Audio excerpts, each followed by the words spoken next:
Let's do this.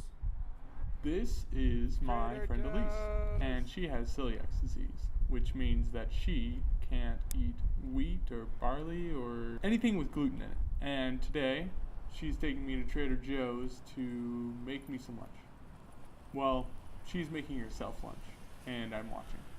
We're going to be getting some food to make some quinoa fried rice.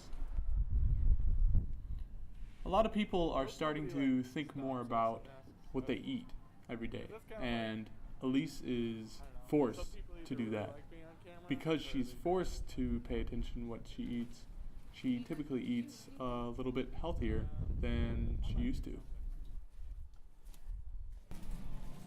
Because I have always had issues with food, and we've always tried to figure out what exactly it was. So there was a while, even from a child, actually, I started showing gluten symptoms as an infant with my mother giving me formula.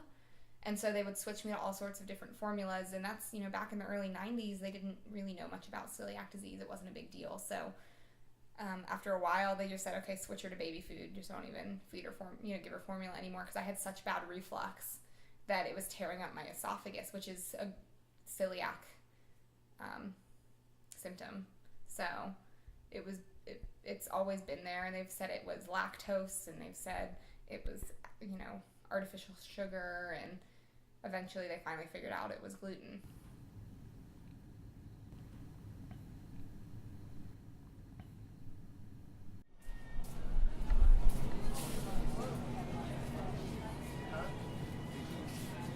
Here's quinoa, but I don't have to cook it. Oh, there's in a different aisle if you don't want frozen stuff.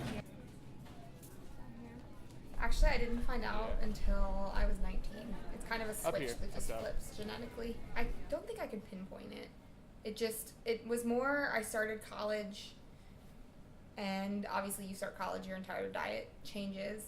But I would have one beer and be sick for probably 2 or 3 days, which was very odd to have one beer and be that sick from it. And beer is mainly barley, so it's very difficult to explain, but you just can't drink it.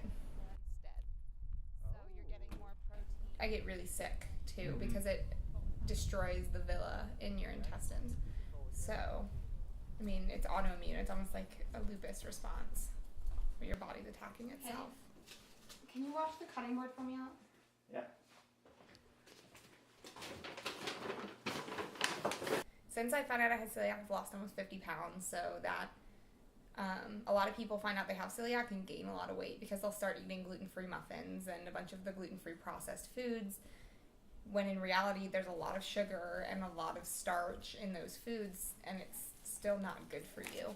So finding out I have a disease that is strongly believed to come from having genetically modified foods that our bodies can't handle anymore, I've just completely tried to take all of that out of my diet. We actually had to dump that quinoa because the measuring cup we used had some flour from a pancake mix that wasn't properly washed, which just shows the severity of her celiac disease. She's told me before that she's had to send meals back at restaurants because they put bread on the plate. And even though that sounds a bit picky, she will have a reaction if even a piece of bread touches her food. And I did eat a lot of that when I was transitioning, but it's expensive, and overall it's really not that much better for you. So I still have some stuff, that I'll eat if I'm in a rush or on the go or whatever. But it's really just needing to try and not have as much of that processed food in the diet and in general. My favorite foods now are probably Indian food, which is odd. I would have never touched it before I found out I had celiac, but Indian food is very celiac friendly. Obviously, I can't have naan, but most of the sauces are very easy. It's tomato paste, coconut milk, and curry. It's very easy. I thought it was the weirdest smelling stuff before I became celiac. I'm constantly finding new foods to eat. My favorite place is going to a produce section and nobody ever is going to pick up a star fruit and say, oh, let me see what I can do with this. So it's gotten really cool that, I'll go and buy an eggplant. Most people in their 20s aren't going to sit down and say, yeah, let me buy an eggplant and figure out what I can do with it. So it's definitely expanded what I think I can eat, and it's expanded me into other cultures.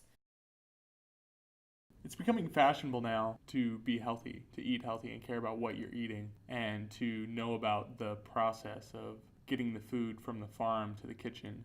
And although Elise doesn't have much choice, she still goes above and beyond and cooks with vegetables and with nutritionally rich food like quinoa. It doesn't take much, but choosing the fresh produce over the processed food can go a long way.